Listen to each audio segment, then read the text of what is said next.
Halo anak-anak kelas 9, bertemu kembali dengan saya Pak Aris di kemagnetan bagian 7. Ini kompetensi dasarnya.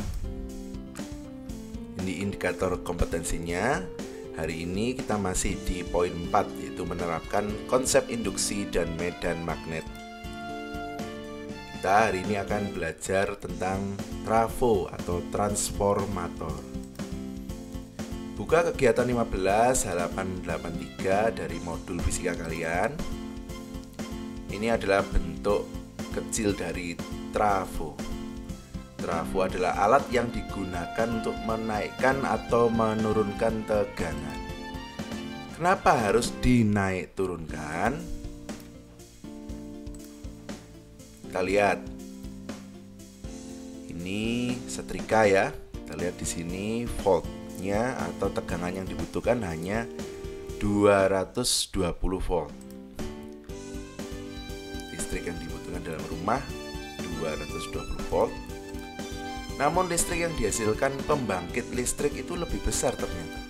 Kita lihat dari pembangkit dia menghasilkan listrik sekian kilovolt. Meskipun itu nanti sudah dikecilkan tetap 20 kilovolt, jadi masih cukup besar, sehingga perlu diturunkan tegangannya. Setidaknya yang sekian ini nanti menjadi sekian. Beberapa peralatan elektronik bahkan butuh tegangan lebih kecil lagi. Kita lihat, dia hanya 85. Bagaimana cara kerja trafo? Silakan tonton video berikut. Composed of an iron core ring wrapped in coils. One coil is connected to an AC input voltage and is called the primary coil. The other coil is connected to an output circuit with a load resistance and is called the secondary coil. The two coils are well insulated from each other and do not form a physical electrical connection. This gives a transformer its unique electricity altering properties. Transformers can either step up or step down a voltage. In a step-down transformer, the number of turns in the primary coil is greater than the number of turns in the secondary coil. In a step-up transformer, the number of turns in the secondary coil is greater than the number of turns in the primary coil. The constantly changing current driven by an alternating voltage source induces a changing magnetic field in the core of the transformer. The magnetic field created by the alternating current in the primary coil generates the flux in the transformer core. The secondary coil converts the flux back into current flow and produces a voltage at the load or resistance in the secondary circuit.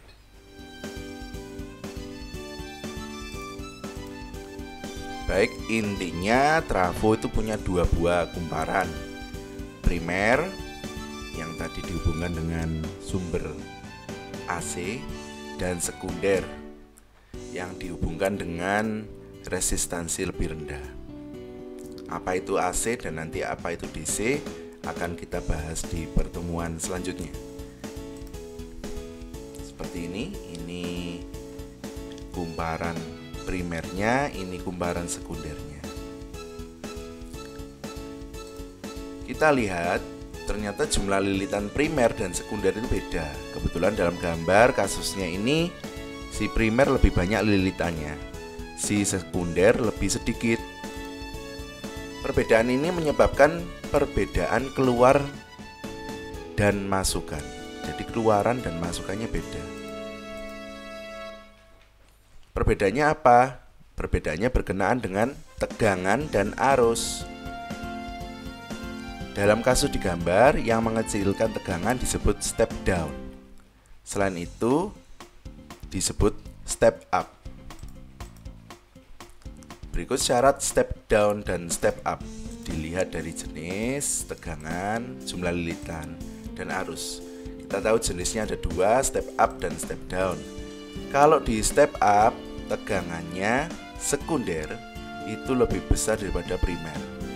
Kalau di step down, tegangan sekunder itu lebih kecil dibanding primer. Selaras dengan itu, jumlah lilitan sekunder itu lebih besar daripada primer. Di step down, jumlah lilitan sekunder lebih kecil dibanding primer. Mengingat P daya sama dengan V tegangan kali I arus, artinya kan V dan I ini berbanding terbalik. Artinya kalau V-nya besar, I-nya kecil. Maka kejadian di sini, jika VS-nya lebih besar daripada VP, maka IS-nya justru lebih kecil daripada IP. Dan sebaliknya, IS-nya lebih besar dibanding IP kalau di step down. Karena trafo seringkali tidak efisien, maksudnya tidak semuanya difungsikan ke kelistrikan. Jadi, seperti kalian ketahui, alat elektronik kadang-kadang bisa panas, padahal harusnya semuanya untuk kelistrikannya, bukan untuk memanaskan alatnya. Maka harus ada persamaan efisiensi trafo. Seperti ini. Persamaannya jadi membandingkan antara daya sekunder atau yang dikeluarkan dengan daya primer atau yang dimasukkan. Di mana ini bacanya nu sama dengan efisiensi satuannya persen, PS daya sekunder satuannya watt, PP daya primer satuannya watt. Persamaan tersebut dapat divariasikan karena P sama dengan V kali I. Jadi P-nya Pak Aris pecah menjadi V kali I. PS-nya itu jadi VS dan IS, PP-nya jadi VP dan IP. Dimana VP itu tegangan primer, volt, IP itu arus primer, ampere, VS tegangan sekunder, volt, IS arus sekunder, ampere. Karena jumlah lilitan sebanding dengan tegangan, maka V-nya bisa Pak Aris ganti menjadi N, sehingga rumusannya menjadi NS IS per NP IP kali 100%, di mana NP itu jumlah lilitan primer, IP arus primer, NS jumlah lilitan sekunder, IS arus sekunder. Karena arus berbanding terbalik dengan tegangan, maka dapat divariasikan lagi menjadi seperti ini. Sebagai penutup, catat semua penjelasan di atas di kegiatan 15 halaman 83 modul fisika kalian, foto lalu upload ke Google Classroom masing-masing. Sekian video dari Pak Aris, terima kasih sudah menyaksikan. Tetap sehat, tetap semangat, Tuhan memberkati.